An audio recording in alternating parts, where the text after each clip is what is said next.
नमस्कार दोस्तों, मैं विनोद कुमार मिश्रा अपने एम्पैथी एक्सप्रेस में आपका स्वागत करता हूं। आत्महत्या के विचार का भाग 3 आपके सामने प्रस्तुत है। पूर्व में 2 उदाहरण बचपन में उठने वाले विचारों के बारे में बात किया है। अब चलते हैं, यदि यौवन काल में ऐसे विचार आते हैं तो उसका कारण क्या हो सकता है। यह वो काल है जिसे हम संघर्षों का काल कह सकते हैं, महत्वाकांक्षाओं का काल कह सकते हैं,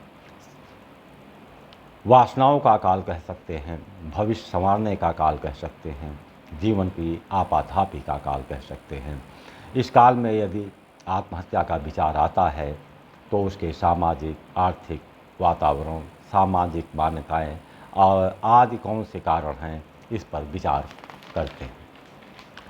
दरअसल जहाँ सपने हैं, जहाँ नृत्य है, जहाँ महत्वाकांक्षाएं हैं, भावनाओं का सागर है, समर्पण भी है, स्वतंत्रता की चाहत भी है, अपनी स्वतंत्रता को समर्पित करने का मन भी है, वो भी किसी खास के सम्मुख, किसी विशिष्ट के सम्मुख।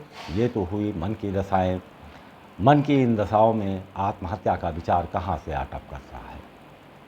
सभी जानते हैं मनुष्य भौतिक प्राणी है, सब कुछ अर्थ पर निर्भर है।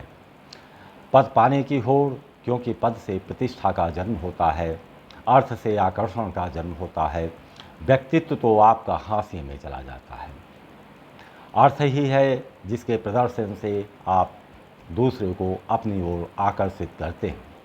बहुत से मंचलों को देखा होगा, उनके प्रति आम धारणा क्या बनती है, बड़े घर के लड़के हैं, कोई कमी नहीं है, अब यह ऐश नहीं करेंगे तो कौन करेगा।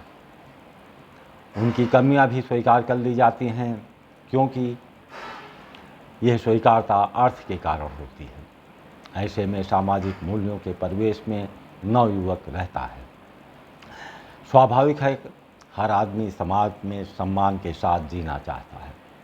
समाज क्या है, उसके आसपास के लोग, उसका 10-20 आदमियों से परिचय, उन्हीं की सोच को वो पूरे समाज की मान्यता मान लेता है, उन्हीं की दृष्टि में गौरवपूर्ण स्थिति बनाने के लिए संघर्ष करता है।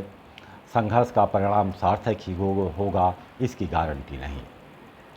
उसके साथ असफलता आने का तात्पर्य है कि जिस समाज को वो जानता है वहाँ पर वो बेचारा बन जाता है।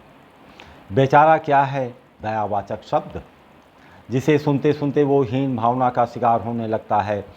जब कोई कहता है कि बेचारे ने मेहनत तो बहुत किया है, परंतु भाग ने साथ नहीं दिया, ये सुनते सुनते वो घुटने लगता है।